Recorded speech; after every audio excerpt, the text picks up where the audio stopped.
Tengan buenos días a todos y todas. Muchas gracias por acompañarnos nuevamente en este ciclo de conferencias sobre el Bicentenario, organizado desde el Instituto de Estudios Históricos, Antropológicos y Arqueológicos, con el impulso de la Vicerrectoría Académica de la Universidad de El Salvador.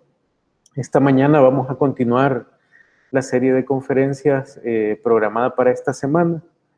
Tenemos a un invitado historiador que ya estuvo en una oportunidad en este ciclo, donde se le presentó ampliamente, el doctor Adolfo Bonilla Bonilla, de manera que esta mañana yo voy a hacer una presentación resumida, digamos, de su currículum, y luego le voy a dar paso a él para que nos presente el tema de hoy. Adolfo Bonilla Bonilla nació en San Vicente y ha realizado estudios de historia en Inglaterra. Recibió una maestría en estudios latinoamericanos en la Universidad de Londres y un doctorado en historia en la Universidad de Manchester. Su tesis versó sobre la ilustración en Centroamérica. Es una tesis muy comentada sobre las ideas ilustradas que abarca el periodo de 1793 a 1838. Actualmente trabaja en el Instituto de Formación Docente del Ministerio de Educación, INFOD, es investigador del instituto y está dedicado a temas de historia y al siglo XIX, especialmente en este momento a los temas conexos, digamos, con el momento de la independencia centroamericana. El tema de esta mañana es la unión de las provincias del Reino de Guatemala al Imperio Mexicano y la independencia con relación a México. Sin más que decir, como mencionaba, ya él fue presentado una vez en el ciclo de conferencias, pues le voy a dar la palabra al doctor Bonilla para que nos presente el tema de hoy.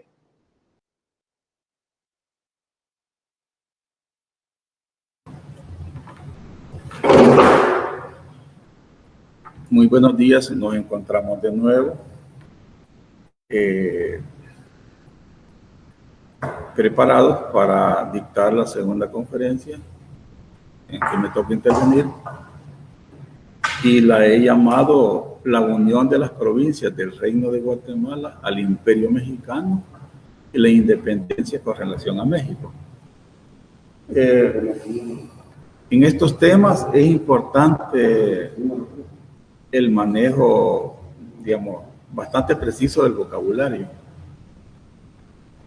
Yo he estado revisando las actas y en el acta de independencia del 15 de septiembre, Valle usa la independencia del pueblo de Guatemala.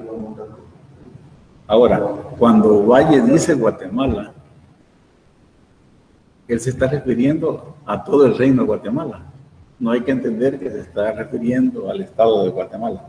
Incluso él usa el término guatemalenses. Él se define como guatemalense. Entonces, en el acta de independencia tenemos aquí el pueblo de Guatemala. En la conocida anexión a México, el acta del 5 de enero de 1822 dice que el acta recoge la opinión de los ayuntamientos. Tenía, digamos, la posición de regente. Entonces, cuando se da la unión al Imperio Mexicano, todavía Iturbide no ha sido coronado, sino que, digamos, es el regente. Desde la regencia que se establece en el caso de que no hay un rey. Y cuando analizamos el tercer documento, que es la segunda acta de independencia del 1 de julio de 1823, usan las provincias unidas del centro de América, del antiguo reino de Guatemala. O sea, se repite en las tres el vocabulario. Ahora, técnicamente, reino de Guatemala ya no existía, porque el reino de Guatemala, todos los reinos, en el decreto de 1809 de las Cortes, estos pasaron a ser provincias. Entonces ya técnicamente no es un reino de Guatemala, pero en el vocabulario sí, en el imaginario sí. Porque técnicamente es la Capitanía General de Guatemala. ¿Verdad? Quería empezar yo con esas sutilezas, ¿verdad? O sea, de vocabulario para señalar. Y por ejemplo, alguien me preguntaba en la clase pasada que cómo se explicaba la independencia de México del 23 si no había habido anexión. Claro que hay anexión. Tenemos el acta de independencia, tenemos el acta de anexión, ¿verdad? Y de forma interesante, por ejemplo, la Junta Provisional Consultiva que convocó al referéndum dice que ellos no han tomado la decisión, sino que solamente la comunican a la regencia. Porque lo que ellos han hecho es recoger la opinión de los ayuntamientos. En esos términos lo dicen, ¿verdad? O sea que ellos no están, porque una de las cosas que les va a objetar José Cecilio del Valle y José Martínez Delgado es que no tenían ninguna facultad para declarar independencia ni la anexión. Bueno, ya lo vamos a ver rápido. Y luego hay otra cosa. ¿Por qué lo titulo yo? Unión al Imperio Mexicano y después independencia con relación a México. Hay una diferencia entre Imperio Mexicano y México. El Imperio Mexicano colapsa, cae el 19 de marzo. Digamos, sale Iturbide, incluso sale al exilio. Entonces, a partir de ese momento, comienza ya todos los preparativos para hacer la Constitución republicana. Entonces, el Imperio Mexicano ya no existe. Entonces, la independencia del 1 de julio de 23 no es con relación al imperio, sino que ya es con relación a México, que todavía no ha terminado de redactar su Constitución republicana. ¿Verdad? Allí despertamos preguntas interesantes, ¿verdad? Porque una de las objeciones, especialmente de los republicanos de Matías Delgado, es que él no está de acuerdo con unirse a una monarquía constitucional, y claramente lo dice, como yo voy a señalar. Pero entonces, ¿qué pasaba si México era una república? Pues, ni Matías Delgado ni Valle están de acuerdo en la unión, ya sea México, monarquía constitucional o república, porque el carácter de los pueblos es diferente y las posibilidades, ¿verdad? Bueno, comienzo yo introduciendo el debate así, ¿verdad? Bueno, entonces, a modo de introducción, tenemos que oficialmente la Junta Provisional Consultiva comunicó el 5 de enero del 22 a la regencia del Imperio Mexicano el resultado favorable de una consulta de los ayuntamientos y corporaciones en las provincias del Reino de Guatemala sobre la unión al Imperio Mexicano, en base al Plan de Iguala. Habían 104 votos a favor de la anexión, 11 a favor con condiciones. Por ejemplo, los ticos de San José ponen la condición que se anexan si es república, si México es república. Eso va en las instrucciones, porque la Junta dice, bueno, si tienen reservas, pónganlas, ¿no? Y entonces, seguramente Matías Delgado, esa es la condición que quería negociar. Que si había anexión, iba a ser a una república. Eso, o sea que la opción republicana es fuerte. Y no solamente fuerte en Centroamérica, sino que en México. Porque prácticamente todos los insurgentes que Iturbide apartó del gobierno tenían obviamente una preferencia republicana, porque era gente que venía de sectores populares. Entonces, la república ya es una opción en 1821, es septiembre del 21, aunque está en una posición minoritaria. Bueno, vean ustedes, 11 con condiciones, 32 dejaban la decisión a la Junta Provisional Consultiva. Y Valle decía, pues que la Junta no tiene por qué decidir sobre el tema. ¿Me entiendes? No tiene facultades. Y luego, 21 dejaban la decisión al Congreso, que estaba convocado en el acta de septiembre para el 1 de marzo. ¿Verdad? Pero ese congreso no se realizó. Y 2 votaron en contra, que San Salvador y San Vicente. ¿Qué había pasado en San Vicente? Aquí pasa una cosa interesante. Vicente Villacorta era un añilero y comerciante, ¿verdad? También familiar de José Simeón Cañas, había ido a estudiar negocios a Belice y había regresado a San Vicente. Y claramente es un republicano decidido. Y está de jefe político de San Vicente en esa coyuntura. Y luego ahí está también José María Cornejo, que era estudiante en la San Carlos de filosofía en el momento que se da la anexión. Cuando hacen la consulta, él se opone a la anexión y Gainza lo mete preso. Claro, ya cuando se dio la anexión, lo sacaron de la cárcel y él llegó a San Vicente. Entonces, otro republicano que se une. Entonces, verlo, el cambio. Pero también aquí es interesante la posición de San Vicente, porque cuando se dio la anexión, hay 3 miembros de la Junta Provincial Consultiva que se oponen a la anexión. Es José Cecilio del Valle, Manuel Antonio Molina de San Vicente, y se opone, digamos, José Alvarado de Costa Rica. Ellos firman el acta porque están de acuerdo en que la mayoría votó a favor, pero ponen su voto de su reserva, y Valle publica una objeción a la anexión. Esto es para que se entienda cómo se va evolucionando el debate.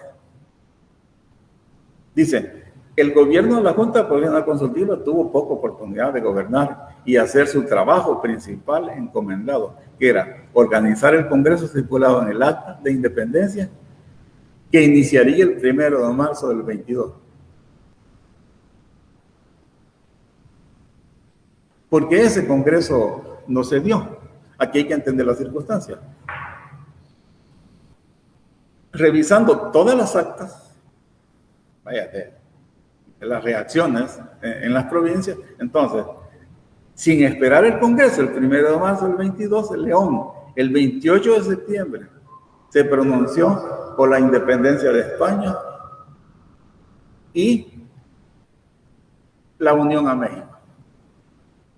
León, o sea que es la capital provincial de Nicaragua. Comayagua se pronunció en la misma forma el 28 de septiembre.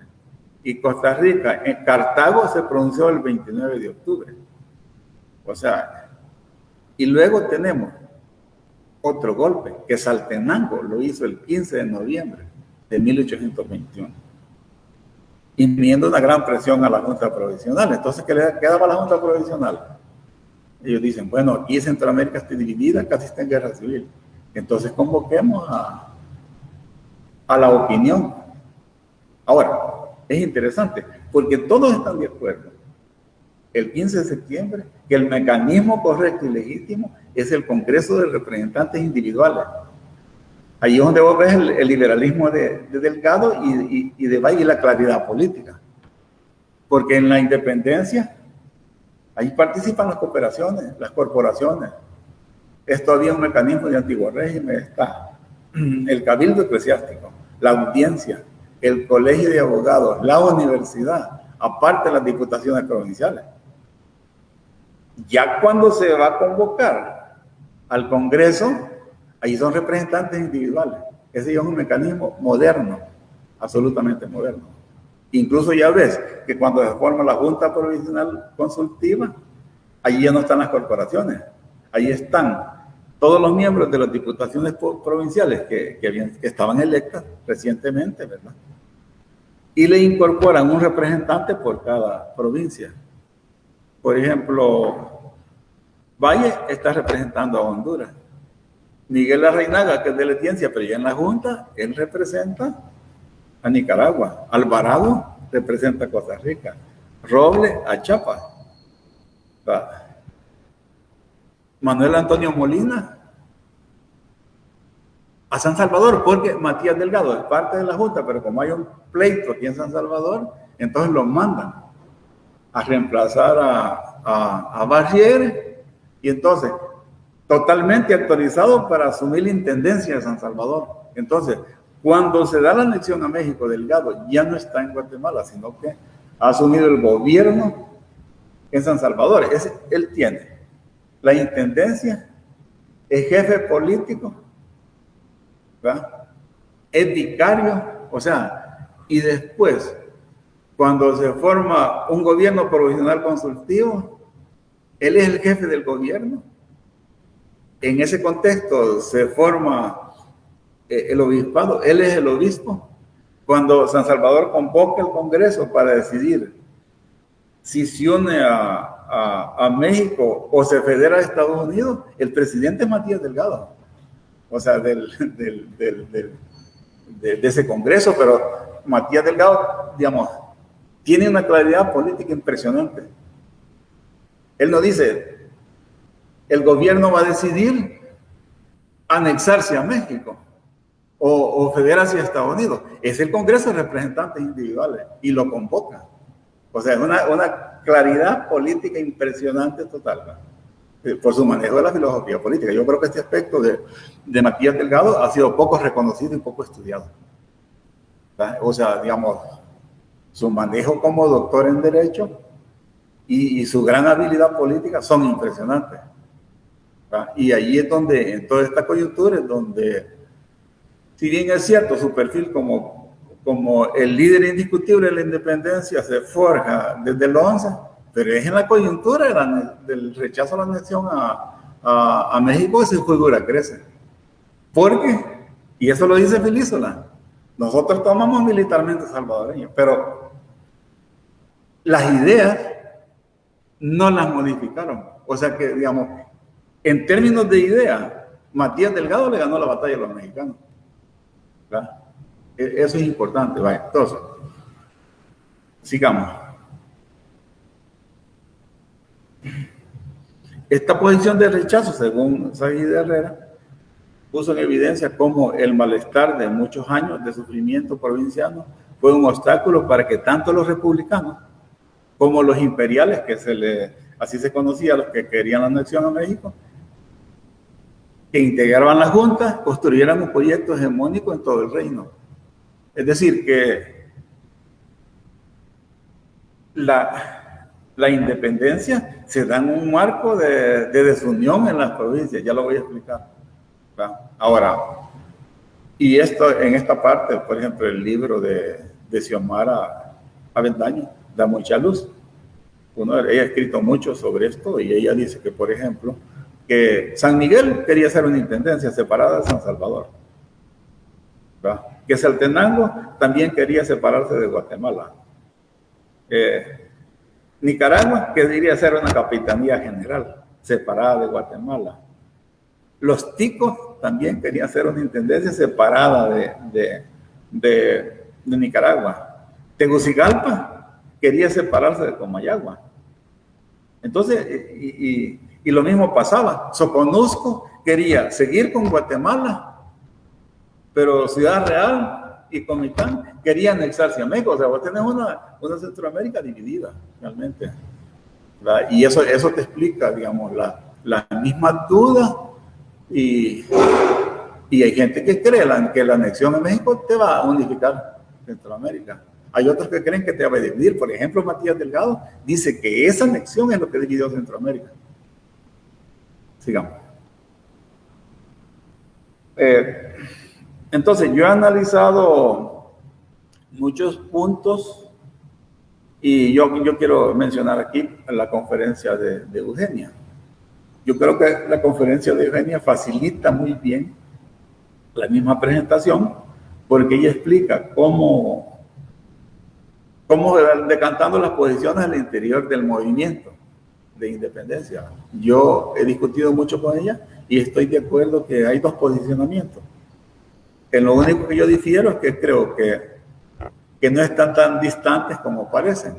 Y hay coyunturas en que se juntan. Y, por ejemplo, en esta coyuntura de la anexión, todo el movimiento popular con el movimiento de los criollos ilustrados se junta. Porque del pueblo donde salen los 2.000 milicianos, como que Delgado enfrenta. Y digamos, pero a mí me parece que de los trabajos de Eugenia es sumamente interesante la tesis doctoral, porque ahí sí hay un aporte nuevo que dice cómo va evolucionando la sociedad en El Salvador. Entonces, esta sociedad rápidamente se va como imponiendo el mestizaje, el trabajo asalariado, ¿entiendes? Como dice, ella dice en su tesis que a los curas ya no les interesa estar controlando pueblos de indios. A los curas lo que les interesa, como son entrenados, es hacer negocio. Entonces, digamos, yo recomiendo fuertemente que esa tesis de Eugenia se publique y se lea. Es una belleza de trabajo. Y también la presentación que hizo ayer. Yo también aquí quiero aprovechar que conceptualmente los trabajos de Sahir Herrera clarifican puntos importantes, por ejemplo, cómo se entiende el pueblo, cuál es la discusión sobre la instancia legítima para decretar independencia o anexión. Sahir trabaja finamente, o sea, todos esos conceptos. Entonces, y yo por supuesto que lo que está y me gusta y lo veo bien, lo aprovecho, y ellos lo saben. Bueno, entonces yo voy a abordar 5 puntos. O sea, quiero decir yo aquí que no voy a tener tiempo de abordar el gobierno de San Salvador que se establece luego del rechazo a la anexión. Solo ese es un tema enorme, porque eso es lo que lleva a la independencia. Aquí yo voy a analizar la anexión a México, ese debate, hasta que cae el Imperio Mexicano. Podríamos después, yo la presentación la tengo, sí, aquí tengo 37 láminas, pero toda la presentación son 75, pero no la voy a alcanzar a desarrollar. Voy a dedicarme a este tema. Entonces, para mí, el primer punto es cuáles eran los organismos políticos legítimos para tomar una decisión tan importante sobre el destino político de Guatemala. Estoy hablando del Reino de Guatemala. Segundo, debía tener continuidad el acta de independencia en materia de organización del Congreso. 3, ¿cuál fue la posición de los diferentes líderes políticos en relación a la anexión? 4, ¿tenía condiciones en México para consolidar una monarquía constitucional y Guatemala para ser independiente? Y 5, ¿cuáles eran las propuestas políticas de los grupos anexados? Porque aquí hay una variedad. Sigamos. Entonces veamos el punto de la legitimidad. Y yo creo que aquí, sí, aquí no hay hombre más claro que vaya con su, digamos, manejo del derecho magistral. Incluso yo quiero decir de que me impresiona mucho, por ejemplo, su análisis del derecho español. Él analiza las partidas del siglo XIII, analiza el derecho castellano y el derecho indiano.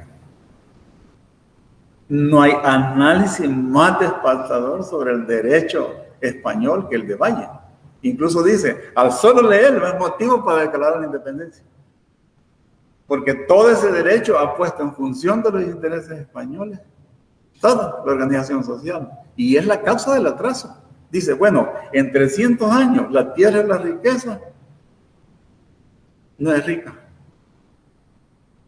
Los indios andan casi desnudos. O sea, es un análisis bellísimo con una certeza terrible. Entonces, en Valle no hay una defensa de un derecho tradicional, porque a veces lo acusan de ser conservador. Es todo lo contrario. Es el que demuele todo el edificio jurídico digamos, español en Centroamérica. Y eso casi nadie le ha puesto atención. Por eso yo, en las primeras desavenencias que observo para promover la independencia, es precisamente las críticas al derecho indiano y la saco de Valle. ¿Me entiendes? Bueno, entonces dice, o ahí en su manifiesto a la Nación Guatemalana, el 20 de mayo del 25, correctamente le llama Guatemala a todo el reino de Guatemala y definía, se venía como guatemalés. Y dice lo siguiente. Dice, no son los ayuntamientos establecidos para cuidar de las escuelas de primeras letras o del aseo y limpieza de las calles los que deberían decidir la suerte de una nación. No es una junta provisional consultiva creada para dar consejo al gobierno sobre los asuntos ordinarios de despacho la que debe determinar su ser político.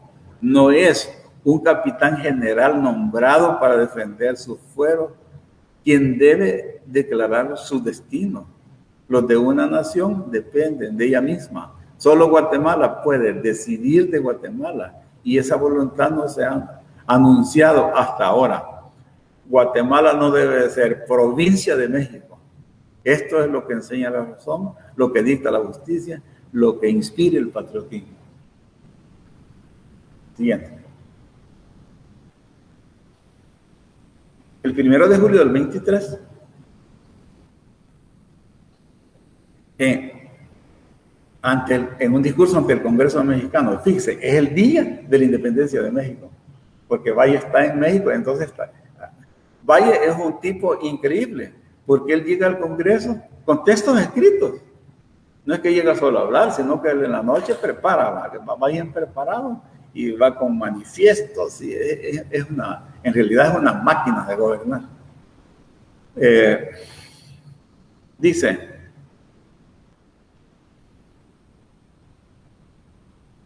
el 1 del 23, en un discurso ante el Congreso mexicano donde se discutía el dictamen sobre la independencia de Guatemala, imagínense lo que estaban discutiendo, Valle dijo lo siguiente: para que dos naciones independientes formen una sola sociedad, es preciso que su voluntad sea pronunciada por ella misma o por sus legítimos representantes.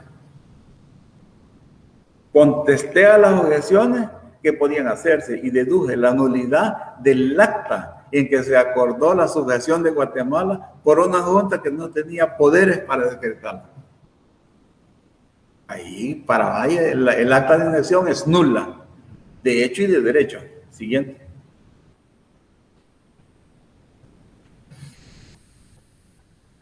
Dos días antes, en Guatemala, que ya se ha convocado a la Asamblea Nacional Constituyente, esa asamblea se reúne el 23 de junio y declara la independencia el 1 de julio. Entonces, mientras están pasando arreglos, se forma una comisión que va a dar un dictamen sobre la independencia absoluta. Esa comisión la preside José Matías Delgado, está Pedro Molina, José Simeón Caña, está, póngale atención, Felipe Vega, que es el diputado por Sonsonate. Vean la habilidad de Delgado. Han anexado a Sonsonate casi por la fuerza, entonces lo están metiendo. Y Vega es el primer presidente de la Asamblea Constituyente. O sea, algo ha negociado. Y después está el diputado Francisco Flores de Quetzaltenango. Ha sido de los más furiosos anexionistas. Entonces Delgado lo mete en la comisión. En esa comisión que va a ser el dictamen. Claro, digamos, es una habilidad política, pero, digamos, suprema. Entonces dice,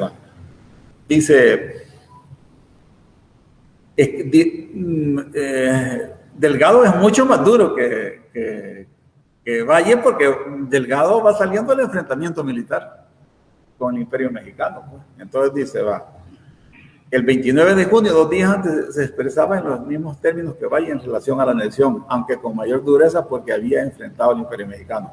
Dice, existieron varias causas para declarar la nulidad de la unión a México. Primero, el terror, porque se usó la fuerza. ¿Cómo se usó la fuerza? ¿Cuándo se convoca la consulta? Entonces, Gaínza manda una carta donde les pide a los ayuntamientos que se anexen.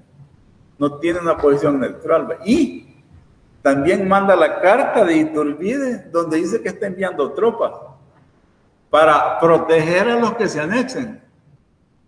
Esa es la fuerza, pues. Y después el engaño. Dice, porque se ofrecieron montes de oro. O sea, México estaba ofreciendo que iba a mandar plata para Centroamérica, ilusiona con el oro. Y la convocatoria de referendo a los ayuntamientos no tenían facultad para decidir sobre esa materia. Ahí ustedes ven cómo Valle y y Delgado se juntan a partir del 21, siguiente hora. Dice Delgado, esto está en el dictamen. Ese dictamen está publicado en la selección de documentos de la independencia, publicado por Meléndez Chaver, Carlos Meléndez Chaver. Entonces, dice, por término de 10 y 6 meses, se suspendió la marcha de nuestra libertad. Analizando la experiencia de sujeción a España y México, concluye, una nación poderosa, cuando adquiere dominio sobre otra, los hace débiles e incapaces de sustraerse a su dominación. Una larga y dolorosa experiencia nos hizo conocer esta verdad bajo el yugo español, y una nueva experiencia no menos larga, pero dolorosa, nos la ha dado a conocer bajo el dominio de México. Con México no se logró ningún bien, pero sí los siguientes males: la desunión de nuestras provincias entre sí y aún de sus partidos, la guerra civil y la esclavitud. Por ello, el dictamen en su primera conclusión manifestaba lo siguiente, que argumentó Valle en México, que la anexión fue nula de hecho y de derecho, violenta, tiránica, y tiránica es nuestra agregación a México. Bien.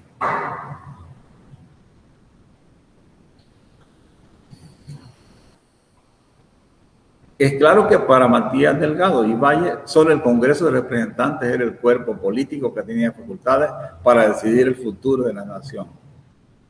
Por ello, Matías Delgado convocó a un Congreso de la provincia de San Salvador que inició sesiones el 10 de noviembre de 1822 para decidir una anexión condicionada del Imperio Mexicano y, en caso de que no fuera aceptada, decidiera la federación a Estados Unidos de América, lo que hizo por decreto el 2 de diciembre de 1822. Ese Congreso, aquí hay que tomar en cuenta que esto es en diciembre, ¿verdad?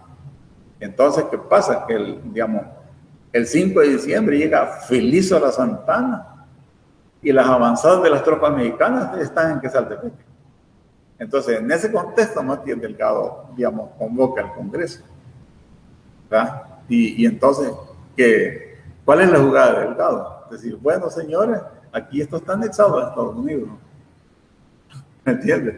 Pero Filiso recibe órdenes tajantes de Iturbide para proceder a tomar San Salvador, y lo toma el 9 de febrero. Pero claro, de este Congreso salen 5 documentos preciosos que son desconocidos, de las cuales ya voy a hablar un poquito más adelante, pero quizás este es el momento de decirlo.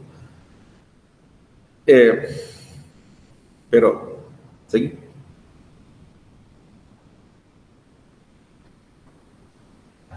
Entonces, claro, cuando Filiso la toma, San Salvador, el 9 de febrero, pues después de una batalla, la batalla gruesa se dio en el cerro de Iturbide. Bueno, según el libro de Mario Vázquez, que es la fuente más trabajada, ¿verdad? En esa batalla hubieron más de 100 muertos, ¿verdad? Y quien estaba a cargo de esa posición era Antonio José Cañas, y el ejército salvadoreño no pudo resistir, porque, estaba enfrentando las tropas veteranas del ejército mexicano. Entonces, ahí lo que pasa es que el 8, Filiso ya está en mexicano, el 7 en la noche. Entonces, en la noche, el Ayuntamiento de San Salvador le comunica a Filiso que puede ocupar el siguiente día San Salvador, ya sin resistencia. Porque no, o sea, y Manuel José Arce lo dice en la carta a Quincy Adams cuando llega a Estados Unidos a negociar la federación. Dice, nos deshicieron el día 7. O sea, no tenían posibilidades de resistir. Y lo dicen así claramente, ¿verdad? ¿Entienden? ¿Verdad? Es una carta muy bonita que escribe Manuel José Arce y Juan Manuel Rodríguez en Estados Unidos. En el momento que ellos ya conocen que el Imperio Mexicano ha colapsado, solo le entregan los documentos a Quincy Adams, porque La Asamblea Nacional Constituyente ya ha decretado la independencia aquí en Centroamérica. Esto estamos hablando de septiembre, cuando llega Manuel García Arce a Guachi en septiembre, ¿verdad? El 9 o 11 de septiembre entregan esas cartas. Entonces ya salen para acá, ¿verdad? Pero la propuesta de federación es absolutamente interesante en su contenido filosófico, como yo lo voy a mencionar después, digamos. Ahora, ¿cuál fue la posición de los diferentes líderes políticos en relación a la anexión? La anexión tuvo un resultado terrible, porque como el Congreso no se realizó, no hubo debate. El debate de cosas importantes, la independencia absoluta y la relación entre las provincias. Entonces, aquí solo voy a mencionar el debate electoral del 20, porque lo que estoy analizando aquí es la posición de los diferentes líderes políticos en relación a la anexión. Aquí voy a decir algo que tal vez va a sorprender. ¿Verdad? Barruña en el debate del 20, y el debate es porque Valle es candidato a las elecciones de Guatemala del ayuntamiento, y el otro candidato es Antonio Larrazábal, que ha estado hasta preso en España. Entonces Barruña dice, ¿cómo es posible que vamos a enfrentar electoralmente al gran patriota contra Valle, que ha estado, digamos, que ha sido prácticamente la mano derecha de Bustamante? Ese es un debate duro. Entonces, allí en ese debate, Barrundia define a José Silvio del Valle como la cabeza del partido servil, porque en ese momento no se usa todavía el término conservador. En la época de la independencia no se usa, ni en los 20 ni en los 30. Esa evolución del término servil a conservador se culmina en los años 60 y 70. Miguel García Garnado es de los primeros que usa el término conservador liberal. Antes se usaba servil liberal. Maruria solo así escribe. Entonces, uno de los problemas es que ese término servil no es sinónimo de conservador. Yo lo he analizado en detalle y no tiene nada que ver con el pensamiento conservador. Entonces, pero en ese debate, Barrundia define a los aycinenas, ¿verdad?, como los genuinos liberales de Guatemala. ¿Por qué? Porque se han enfrentado al despotismo de Bustamante, ¿verdad?, y por la propuesta de Peinado, que es la propuesta liberal por excelencia. Entonces, el liberal es María Doña Aycinena, y cuando escribe, dice que él es conocido en Guatemala como liberal. Y Juan José de Aycinena, por supuesto. Y entonces, y el servil es Valle. Incluso Barrundia dice que Valle no tiene luces ni patriotismo.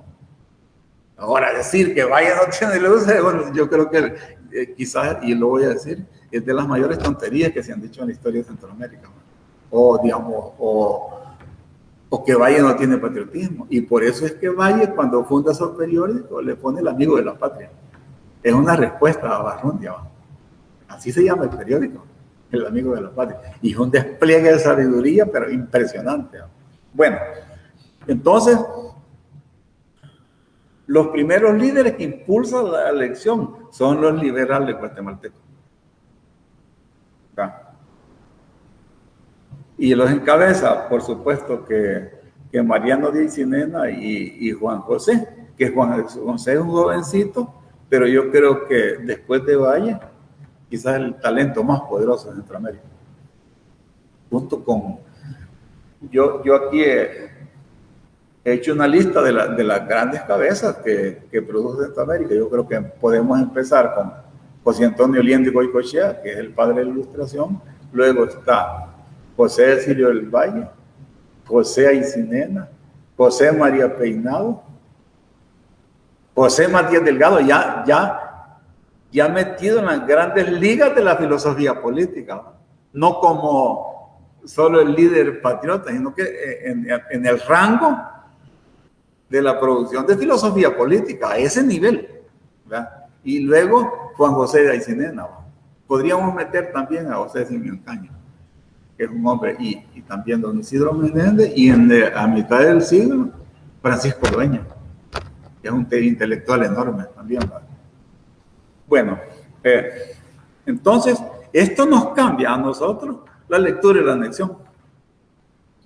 Porque quienes toman la iniciativa son los liberales. Seguimos.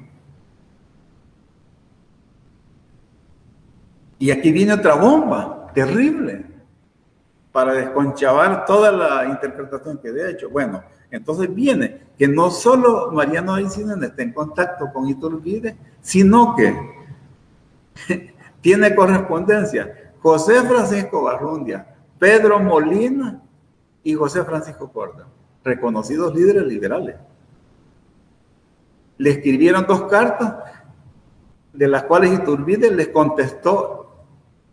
La primera, el 3 de noviembre, esto es antes de la anexión. Esto está en el libro de Mario Vázquez. La reproducción de las cartas en el anexo del libro.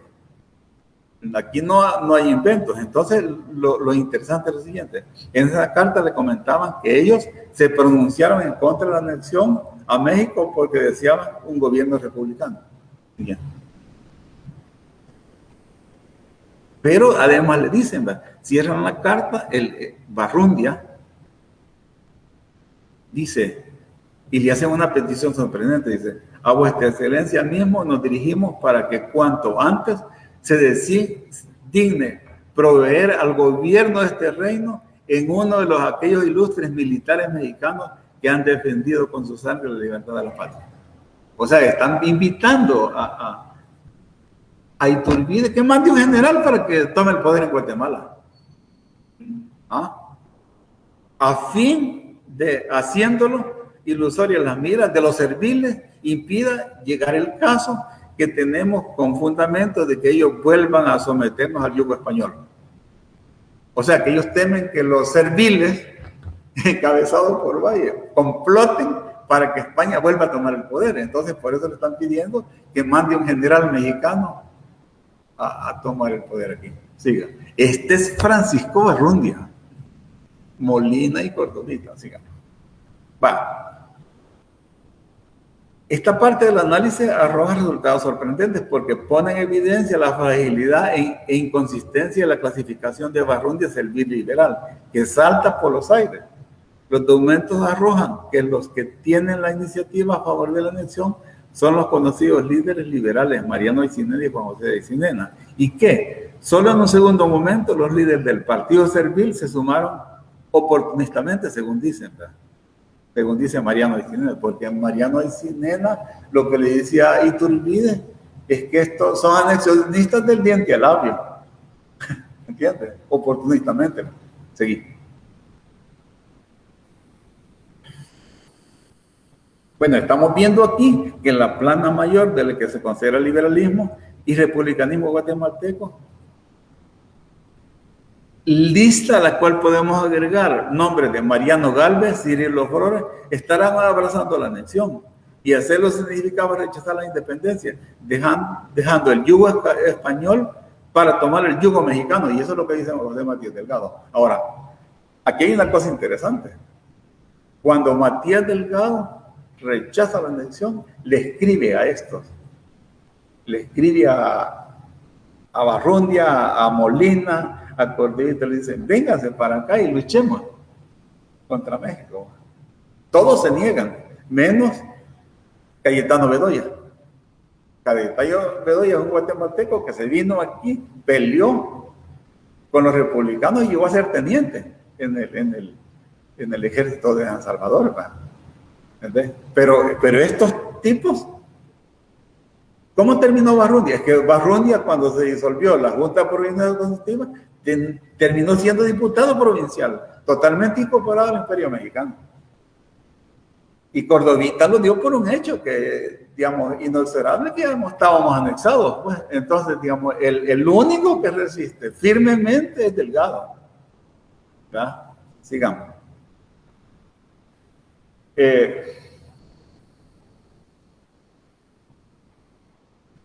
Esto cambia el análisis porque si aceptar la anexión a México era, en los términos de la definición de Barrundia, ser servil, entonces de la noche a la mañana, conocidos líderes liberales y republicanos pasaban a ser serviles. Era servil Mariano de Aycinena, Juan José, Pedro Molina, Cordovita, Mariano Galvez, Ciro Los Flores, y el mismo Barrundia de Servil, según su concepto. Y por eso es que Marure guarda silencio. Cuando Marure analiza la historia, no menciona la anexión. ¿Por qué? Porque como Galvez le está financiando la elaboración del bosquejo histórico, ¿va? Y si analiza esa parte,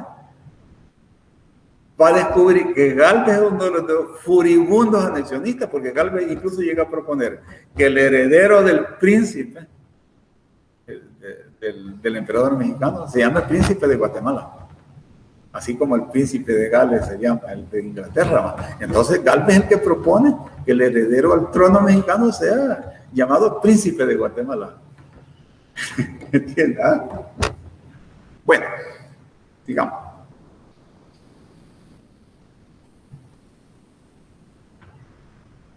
Entonces, los partidarios de la anexión no solo estaban los conocidos líderes liberales belganos, sino que allí ya se incorporan en el segundo momento todos los que están asociados con Valle, en la posición que se conoce que apoyaba, digamos, al capitán general Bustamante. Sigamos. Luego,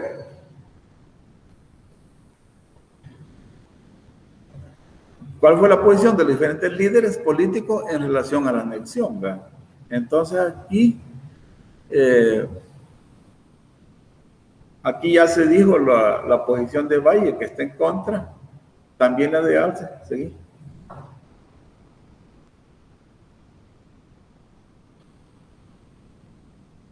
Entonces aquí nosotros no podemos, digamos, concluir que la posición a favor de la anexión solo correspondía a una posición política, sino que de todas las percepciones políticas están involucradas en la anexión. Siga.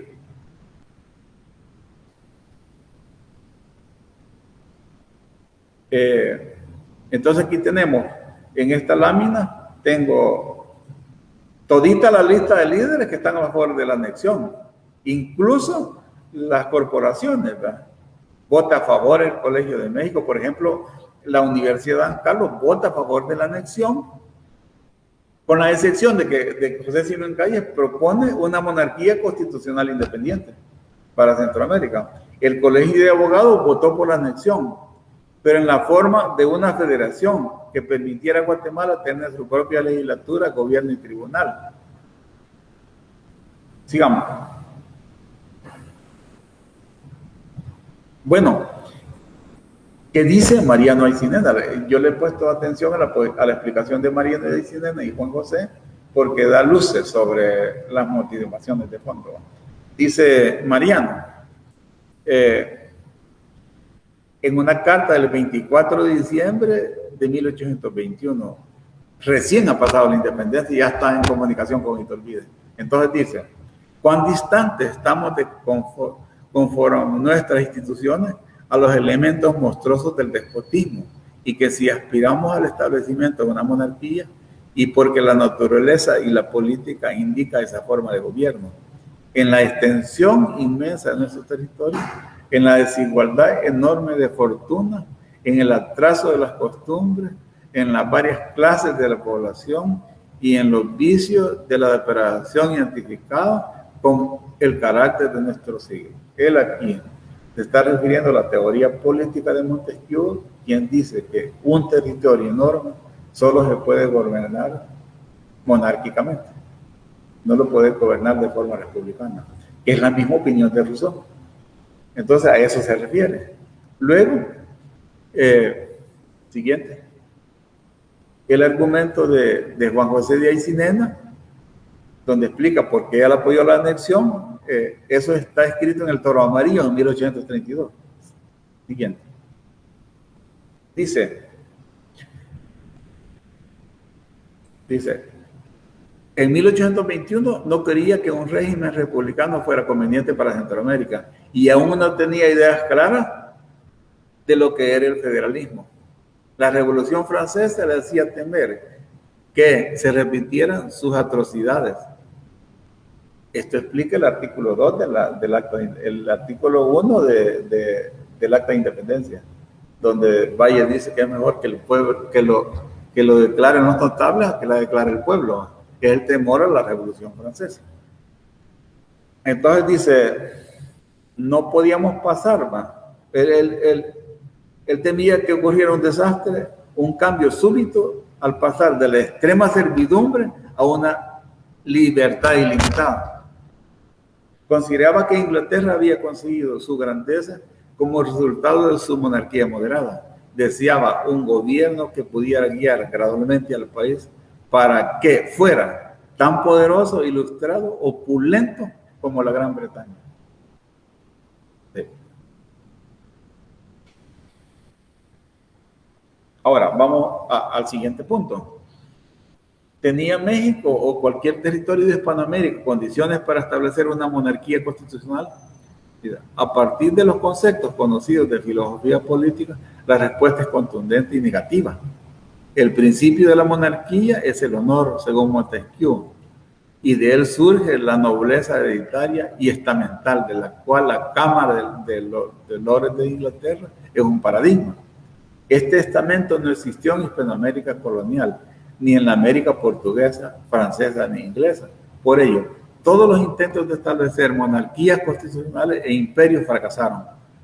Desde su origen, el imperio de Septentrión en México estaba condenado a perecer, incluso si Fernando VII hubiera aceptado la corona mexicana. O sea, no tenía ninguna viabilidad monárquica México, ni mucho menos Centroamérica. Entonces, cuando colapsa esa experiencia y se da la independencia con relación a México, la única opción es republicana. Eso está clarísimo desde la filosofía política. Sí.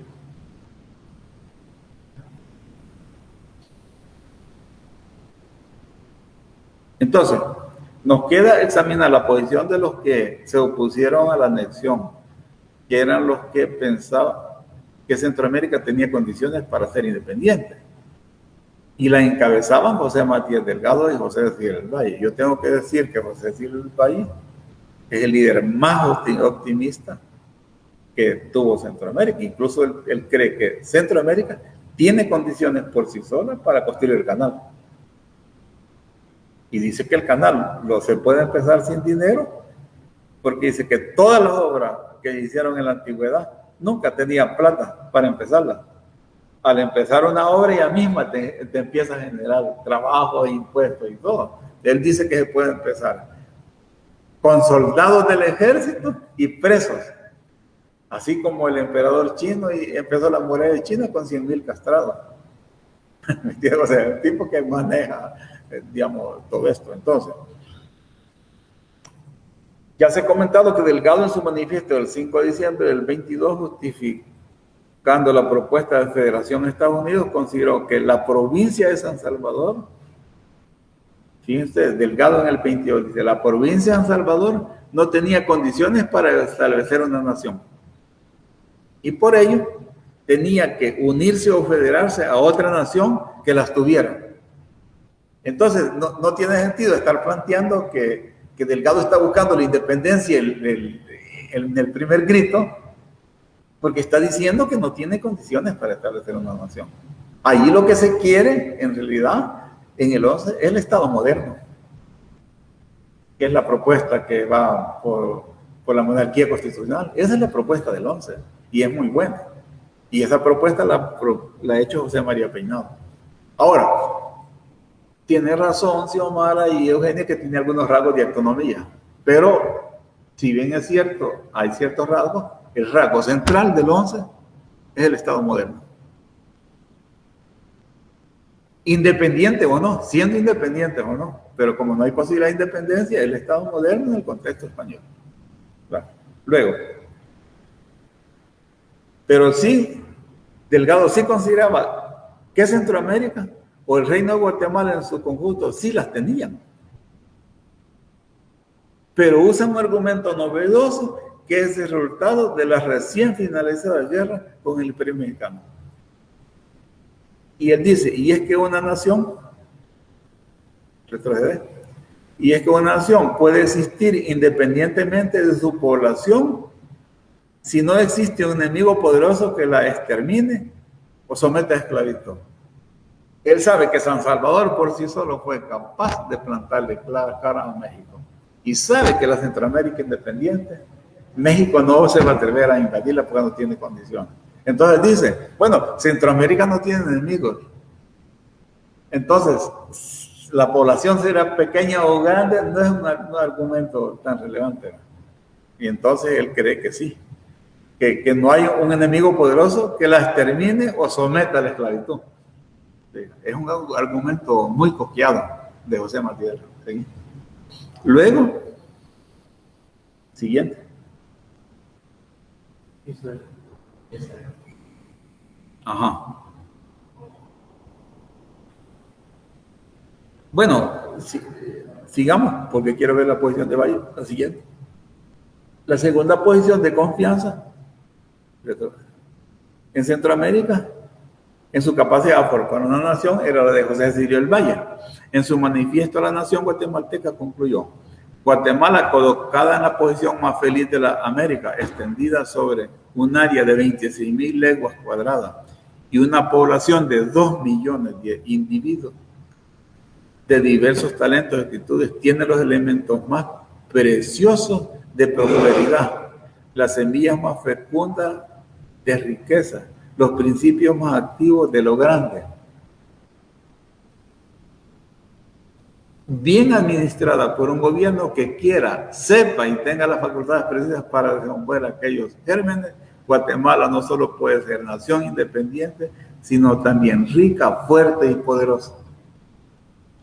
Pero mal administrada por un gobierno que no quiera, no sepa o no esté bastante actualizado para desarrollar sus elementos, Guatemala no podrá ser pueblo independiente, libre, ni grande ni rico.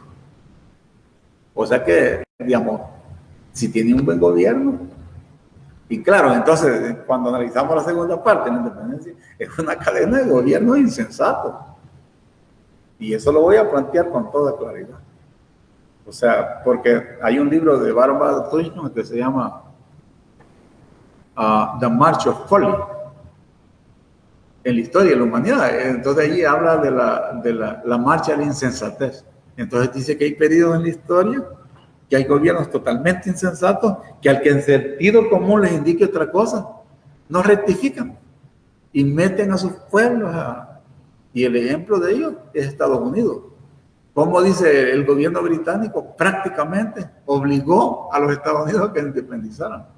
Por la guerra de Vietnam la presenta como una insensatez. Entonces aquí, yo creo que la guerra civil declarada por Barrundia y Molina, porque ellos, Barrundia y Gálvez, es una insensatez total. ¿Cómo vas a vos lanzar a la guerra a una nación que se está fundando? Eso es absolutamente absurdo. Y Valle lo decía y lo repetía. ¿Me entiendes? Y encima nos cae una nube de oficiales retirados de Francia y Colombia que, claro, tienen la guerra como su negocio. ¿Va? Bueno, ese es otro tema, pero digamos.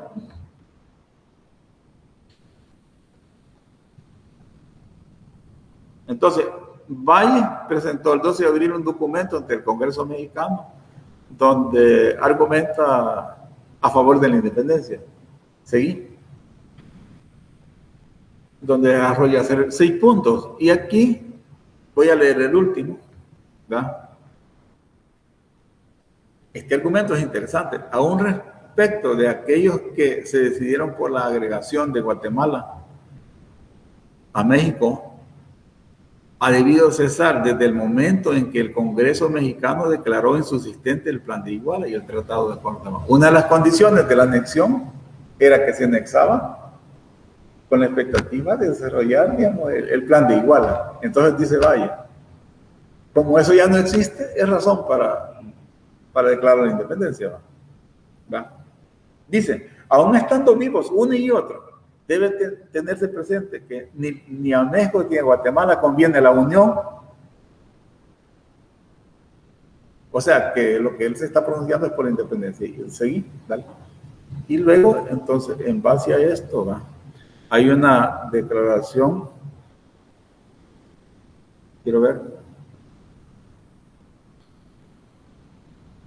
A partir de los discursos, digamos, es que el Congreso mexicano reconoce la independencia de México. Bueno, quiero aquí tocar un poquito el gobierno de Iturbide, que es la monarquía constitucional, donde aquí lo notable es que, digamos, hay elección de diputados. Centroamérica se manda a sus diputados al Congreso mexicano, ¿va? Tienen una buena representación, pero, digamos, el proyecto de la monarquía constitucional es insostenible, porque no tiene base, ¿va? Y, seguí. Entonces, y encima, ¿va? San Salvador le ha plantado cara. Y entonces el emperador mexicano decide anexar San Salvador por la fuerza. Imagínate qué contradicción. Por ejemplo, el Congreso mexicano no autoriza la toma militar de San Salvador. No está autorizada, pero como depende del Ejecutivo, utilízala. Sigue órdenes del emperador Iturbide. Entonces, Matías Delgado juega con eso. Dice, bueno, yo quiero negociar con el Congreso, dice, el Congreso mexicano, es un gran negociador. Entonces, cuando le escribe a Felice, cuando está acercando, le dice, bueno, yo estoy en trato con el Congreso mexicano, ¿va? Y entonces le dice, no, usted tiene que negociar con el emperador, ¿va? Y entonces, es todo ese debate muy interesante. Entonces, solo quiero decir yo 3 cosas. Aquí se da un hecho absolutamente interesante. Cuando San Salvador rechaza la anexión, inmediatamente Gaínza quiere ganar puntos con México para seguir como capitán general en Centroamérica. Entonces, está Antonio Aycinena como jefe militar de Manzonate, le da orden de tomar Santana. O sea, ahí empieza la guerra civil. O sea, las tropas guatemaltecas toman Santana en febrero. Inmediatamente Arce contraataca, toma Santana, toma Huachapán y Sonsonate. Sí, Huachapán y Sonsonate. Entonces ahí tenemos el primer resultado positivo de esta guerra de independencia. Es la anexión militar de Sonsonate. ¿Va? Entonces después, esto va a durar hasta que el 23, ¿va? Ajá, ¿va? Ya estoy cerca de terminar. El 23, después que Vicente Filizo la toma San Salvador, ¿va? Vuelven a recuperar Sonsonate. Pero entonces comienza la Asamblea Constituyente y la Asamblea Constituyente nombra una comisión para que discute el tema. Entonces esa comisión decide hacer un referéndum en el 24. En ese referéndum, Huachapán y Sonsonate decidieron quedar con San Salvador. Así se da todo eso. Pero en febrero y luego en abril, Gaínza no solo, digamos, ordena que se tome Santana, sino que ordena al batallón San Miguel de cerrar la pinza sobre San Salvador, ¿verdad? Entonces, está aquí el mexicano Rafael del Castillo, Fray Tasajo, que ha andado peleando con Hidalgo y terminó prisionero en un convento en Guatemala por Veracruz. Entonces él se viene para acá. Entonces está en el mando militar de las tropas de San Salvador. Está Manuel José Arce, Antonio José Cañas, Juan Manuel Rodríguez y Rafael del Castillo. Rafael del Castillo, el que derrota al batallón de San Miguel en la hacienda de Ramírez, que está a 1 kilómetro de Tecoluca para abajo. De Tecoluca para abajo, digamos, allí es la hacienda de Ramírez. Entonces es la primera gran victoria de San Salvador, porque es contra el batallón de San Miguel. Entonces, después, Gaínza le da orden al sur de que tome San Salvador. Eso es el 6 de junio. Entonces, Gaínza le cae a San Salvador con 1000 hombres. Y entonces, él no se viene por el Tutepeque, sino que entra aquí al tronco del Picacho y entra como por El Salvador del Mundo. Pelean todo el día. Y ahí Fray Tasajo derrota a las tropas guatemaltecas y pierden todito el equipo militar. Entonces, salió yendo al sur para Guatemala, ¿verdad? Y Arce consolida más Sonsonate y Huachapán. Luego viene Filísola, Filísola ya digamos, en diciembre de 1822, ya que a finales de año, ya preparando el asalto a San Salvador. Y ahí en ese contexto que se da el asalto, y Filiso le escribe unas cartas donde dice que prácticamente, digamos, hay casi como una devoción sobre Delgado. En Nejapa, Popa, Ciudad Delgado, dice, es el faro de luz, y dice que es respetado por sus luces, ¿verdad? Y su religiosidad, porque también él es un tipo de un carácter religioso exquisito, que no se le conoce, digamos, fallas como cura, pues, no se le conoce, pero más que todo lo respetan es el doctor en Derecho. Y entonces Filiso le hace un cuadro muy bonito de José Matías Delgado. Entonces, aquí pasa una cosa interesante. Cuando toman San Salvador, no toman al mando militar, ni político. A Matías Delgado no lo capturan, ni a su mando militar. Ellos escapan para San Vicente, los militares. Ahora, Filísola no lo busca, no lo quiere capturar, porque sabe que en el contexto mexicano lo pueden ahorcar, así como a Hidalgo. O sea, es una coyuntura seria. Entonces, no, yo creo que lo respeta mucho, siempre le dice el doctor, ¿verdad? Bueno, entonces, ¿qué pasa? Que, como para Delgado, según su teoría, los ayuntamientos no pueden tomar decisiones de anexión, entonces la anexión de San Salvador a México es un hecho militar. Para él San Salvador ni es aceptado, por eso es que dice que es ilegal y no existe. Entonces, en ese contexto, cae Iturbide y Filísola se queda como en el aire. Y entonces se pone de acuerdo con Molina, pues regresa a Guatemala a convocar el Congreso que estaba pendiente. Entonces se convoca y ese es el Congreso que termina declarando la independencia. Pero en el marco de los documentos de federación, ahí es donde José Matías Delgado plantea la alternativa constitucional. Al analizar la Constitución de Estados Unidos, él le gusta porque es una república liberal, federal, representativa. Y hay otro punto más delicado y más importante, porque la Constitución de Estados Unidos tiene la libertad de culto.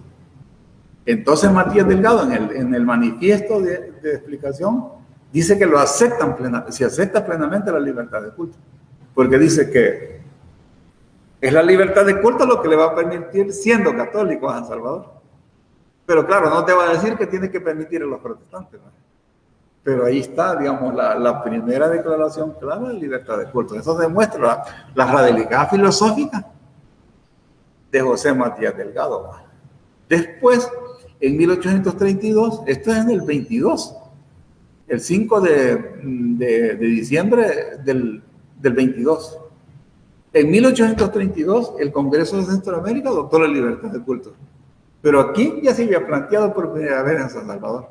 Entonces, rápidamente, la Asamblea de San Salvador, que todavía está vivo Delgado, acepta el principio de libertad de culto. Incluso Delgado dice que es muy positivo, porque la libertad de culto es lo que permite eliminar el fanatismo religioso. Bueno, eso es lo que yo puedo decir sobre esto. Ahora, aquí se puede dar una conferencia sobre la guerra y resistencia, pero yo creo que no tenemos tiempo. Pero aquí está el segundo proyecto. Entonces veamos la independencia. La independencia de septiembre es moderna, es liberal republicana. La independencia de México del 23, ya la opción de la monarquía constitucional está descartada. Entonces esta es una independencia republicana, un poco más radical que la primera. Bueno, aquí me quedo. Bueno, muchas gracias, doctor Bonilla, por su posición. Realmente es fascinante, ¿verdad? El periodo y la profundidad con la que el doctor Bonilla nos ha ubicado, digamos, en el contexto. Vamos a pasar al espacio de preguntas y de inquietudes del público. Vamos a ver cuáles son las inquietudes que tenemos. Vamos a dar unos 5 minutitos para poder recopilar las preguntas del público. 2 minutos.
Público de redes sociales. La primera es, después de... nos dice aquí, me gustaría saber qué opina el doctor Bonilla sobre la admiración al sistema federal de Estados Unidos, de líderes como Matías Delgado, Pedro Molina, entre otros, y cómo este modelo influyó en la Constitución Federal de noviembre de 1824.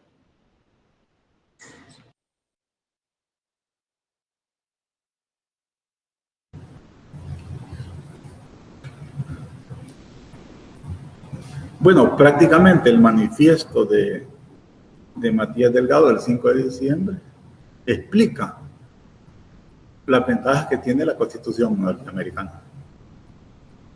Y es la razón porque lo que ellos aspiran a federarse o, en caso de ser independientes, es el modelo que van a seguir. El problema es, para mí, es que no solamente está ese modelo. José Francisco Barrundia en 1820 ha planteado el modelo de la constitución del contrato social. Que el contrato social tiene la particularidad que no acepta el sistema representativo como el de Estados Unidos. Incluso Rousseau en el contrato social critica el sistema de representación como una nueva esclavitud. Entonces es un sistema que solo se puede desarrollar en pequeñas localidades. Entonces, aquí tenemos que tener en cuenta una cosa. Yo lo discutía con Carlos Gregorio. El periodo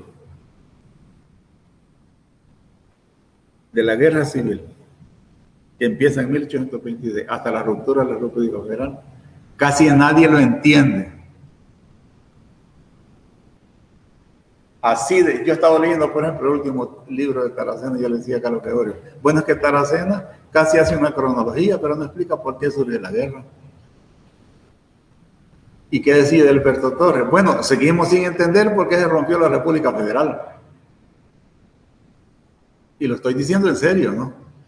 Y entonces por eso es que yo digo que nosotros no tenemos una interpretación competente sobre la independencia, porque la independencia tiene dos partes. Llega a tener las dos actas, y después las consecuencias de la independencia. Esa parte no está bien estudiada. Yo lo he estudiado, ¿no? Pero un poco como que a esa parte no le paran bola. ¿Entiendes? Pues sí, estoy publicando libros donde explico esas cosas y ya lo he explicado bastante, ¿no? Entonces decir que el modelo de Estados Unidos es el que tiene mayor influencia no es cierto. Es como decir que la Revolución Francesa no es cierto. Hay otro modelo que es de la República Antigua y de las instrucciones de Peinado que tienen quizás mucho más influencia. Entonces, para explicar esto, tendríamos que entrar al análisis de la Constitución. Y yo los invito a Jorge a que hagamos otras presentaciones sobre esto, para ir, porque estos son temas complicados conceptualmente, entonces no se pueden explicar en una sola presentación o en dos.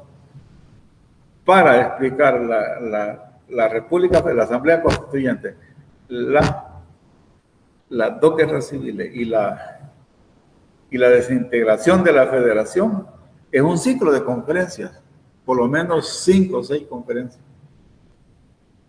¿Me entiende? Pero yo creo que sí hay una explicación, ¿va?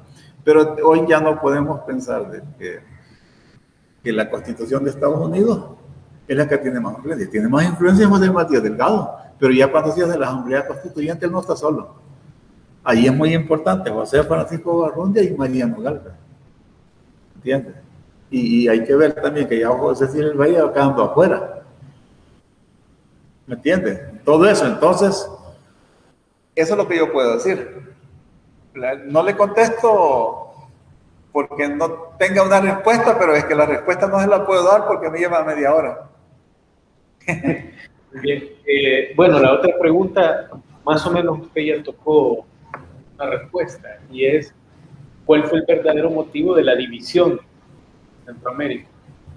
Dice la pregunta, ¿será conservar el territorio económico, por decirlo de algún modo?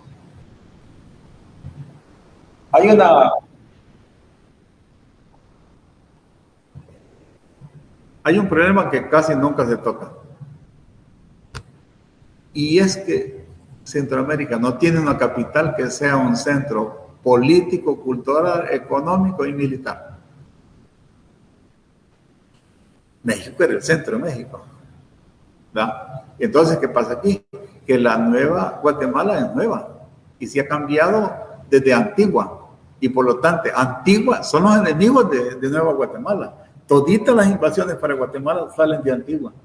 Por ahí entra Morazán, por ahí entran Carreras, ¿me entiendes? Entonces, y Guatemala es un centro de esplendor intelectual y comercial, ¿va? Pero no tiene campos de reclutamiento. ¿A dónde recluta Guatemala si no tiene barrios constituidos? Tiene que reclutar tropas en las zonas de aquí de Huachapán, de ahí donde sale Carrera. Fíjate, qué problema. Entonces, cuando los estados del sur, porque la guerra civil comienza al interior de Guatemala y no tiene nada que ver todavía San Salvador, Honduras y Nicaragua, pero cuando se extiende hacia el sur, que se extiende por el problema de la ratificación del obispado de San Salvador. Entonces, los estados del sur logran tomar Guatemala bajo el mando de Morazán, pero allí destruye el centro político. Bueno, ahí la expulsión de 70 familias importantes, ¿no? Que es la cabeza de lo que empezaba a constituirse como burguesía. Les confiscan las propiedades, entonces decimos, bueno, ¿y qué liberalismo es eso? Que te va a destruir el germen de la burguesía. Y entonces, ¿qué pasa? Después, Morazán cometió un error, que llega a poner de nuevo en el poder a los que iniciaron la guerra, que son Barrundia y Galvez, con su furor, con su venganza, y eso te lo dice Marure al final lo acepta, ¿me entiendes? Entonces, pero allí hay una explicación que me gusta.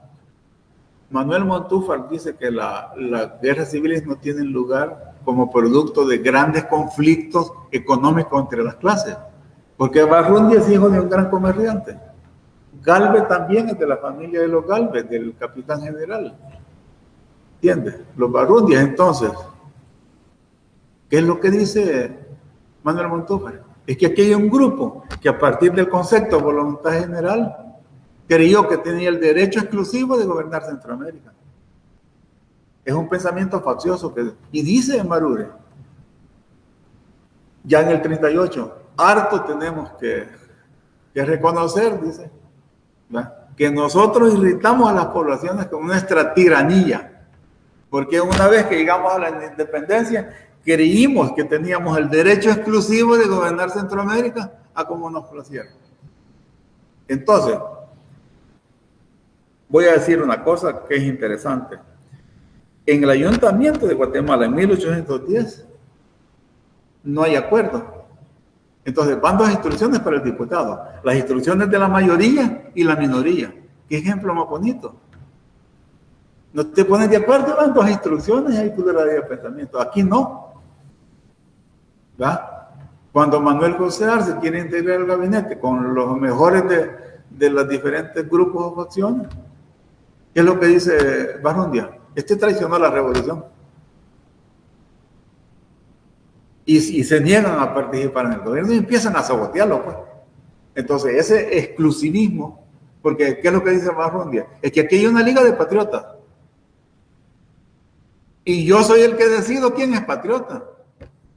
¿Y cómo no va a ser patriota? Manuel José Arce, que ha estado hasta preso, cordobita, y después lo están acusando de conservadores.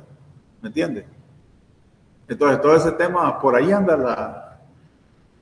Y claro, ¿qué es lo que dice Madame Estelva? Vos sabés cómo comienza una revolución, pero no sabés cómo termina. Una vez empiezan los balazos, es una cadena de insensatez, hermano. Eso es lo que yo puedo decir. Muy bien. Bueno, las otras preguntas las voy a leer para que tenga... No sé si entendí mal con respecto al manifiesto que hace Matías Delgado en 1821. El Salvador no se consideraba por ese momento una nación. Entonces, no entiendo, dice la persona, por qué celebramos el 15 de septiembre de 1821 como Día de la Independencia. No, lo que dice Matías Delgado es que la provincia de San Salvador no tiene las condiciones para establecer una nación por sí sola. Eso es lo que dice. Entonces, tiene que estar junto con otras provincias. Entonces, para él, Guatemala sí tiene condiciones para establecer una nación. Entonces, lo que nosotros estamos celebrando en septiembre es la declaración de independencia de las provincias que constituían el antiguo reino de Guatemala. No es la provincia, no es la independencia de San Salvador. Eso hay que tenerlo claro. Ahora, si me preguntan, ¿y cuándo se independiza El Salvador? Pues nunca. Porque en 1841, por desintegración, como no existe la nación centroamericana ni el Estado centroamericano, los salvadoreños se ven forzados a redactar su constitución, a asumir el gobierno, ¿me entiendes? Pero allí, en el 41, no hay una declaración de independencia, ni algo por el estilo. Es simplemente que cada quien recoge sus pedazos, ¿verdad?, producto de la guerra, digamos, y empiezan los guatemaltecos a hacer esfuerzos por constituir su nación. Los ticos, los nicaragüenses. ¿Y qué es lo que dice Dueñas en el 55? Dice, esto es una locura. Si es que este país no tiene viabilidad para constituir una nación, por Dios. Pero hay dos preguntas más. Vaya. Dice, ¿cómo queda organizado El Salvador como país ya después del proceso completo?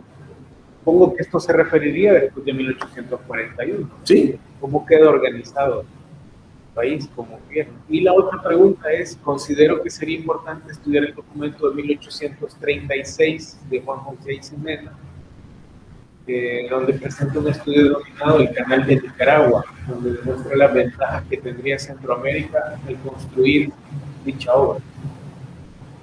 Sí, que lo que pasa es que, digamos, yo también he trabajado esa parte, ¿verdad? Digamos, la primera propuesta de canal se hace por alrededor como 1780, que España manda una expedición a estudiar la posibilidad del canal en Nicaragua, y concluyen que es difícil porque el lago no tiene la profundidad suficiente. Hay partes que solo tiene 12 metros. Mucho del problema que tienen los nicaragüenses para hacer el canal es que es muy pachito y el río no es profundo también, entonces no te va a pasar un supertanquero. O sea, Panamá tiene 40 metros de hondo. ¿Me entiendes? ¿Verdad? Y entonces el agua no te da. Ahora, la segunda propuesta de canal la hace el representante del Reino de Guatemala de Chiapas, donde propone un canal por el istmo de Tehuantepec. Por eso es que México, al solo que se anexa, Chiapas lo reconoce y lo anexa a perpetuidad.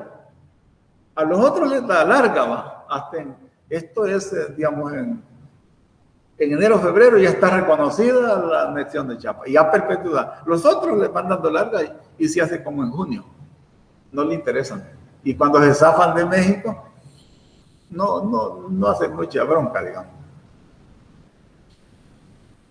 La tercera propuesta es la de José Sirio del Valle, de 1826, donde él hace un análisis bellísimo donde establece los principios. La cuarta es la de Aycinena, que es preciosa, ¿verdad? Donde él dice que si se hace el canal van a surgir ciudades más importantes que Nueva York. O sea, todo un análisis bellísimo. Y la quinta es la de Marure, del 45. O sea, son las propuestas que yo he analizado, ¿no? Entonces, eso está considerado, ¿verdad? Sí. Bueno, esas eran las preguntas. Los demás son comentarios, felicitaciones y un saludo desde la Universidad de Sonsonate, de Gloria Yamilet Trejo. Bueno, ¿quieren cerrar? ¿Hacer alguna conclusión para que cierre la ponencia? Sí,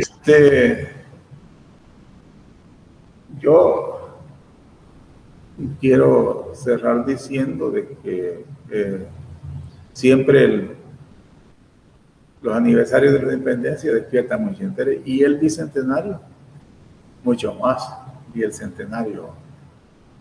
Y entonces yo lo que creo, y estoy convencido de que Europa pasó en guerra 2000 años hasta llegar a la unión con el Tratado de Roma, pues. Entonces yo sí creo que, digamos, el proyecto de independencia para crear un Estado moderno y la nación centroamericana es vigente, aunque parezca una locura. Si un grupo de personas que entienda, sepa y quiera, lo puede mover. Y yo creo que tenemos suficiente conocimiento para hacerlo, y se puede lanzar la idea, porque no tenemos otra salida. O sea, si vemos alrededor, o sea, por ejemplo, ¿qué dice Víctor Acuña en una de las conferencias que da? Dice que el café configuró a Centroamérica. No, yo creo que no. Que lo que configura a Centroamérica es este momento de la ruptura. Porque de ahí es donde salen 5 o 6 estados irrelevantes en el contexto de las naciones, en un momento en que las potencias imperiales van creciendo, pues, y no te dejan respirar. Revisando el centenario, por ejemplo, ya Estados Unidos le ha arrebatado hasta California a México. Inglaterra no se sale de Belice, ya tiene la mosquitia. De 1808 al 33, que antes del centenario, Nicaragua es un protectorado de los Estados Unidos. En 1903 le arrebata Panamá a Colombia y hace el canal en el 14. ¿De qué situación más complicada? Entonces, el proyecto de unificación en el centenario no tiene sentido, porque lo intenta Guatemala, San Salvador, Honduras y Costa Rica, y por el medio partido, porque Nicaragua es un protectorado. Entonces tenían que sacar a balazos a las tropas gringas, y con que no se podía sacar ni a William Walker, ya te imaginas. Una situación complicada, pues. Entonces esto hay que estudiarlo y ver qué se hace, pues. Porque, digamos, en la historia de los pueblos, 200 años no es mucho. ¿No? Entonces yo quiero decir que a mí la idea de estudiar esto y relanzar el gran proyecto del Estado moderno de la nación centroamericana todavía es vigente. Es un proyecto bonito. Pero hay que estudiarlo en tiempo, pues. Solo con eso cerraría yo. Muchas gracias, los Bonilla, por la conferencia, a las personas que nos han acompañado desde la nación de Facebook también, muchas gracias. Estamos contentos de haber incluido otros días en el Centro de Conferencia del Centenario y muchas gracias. Mañana.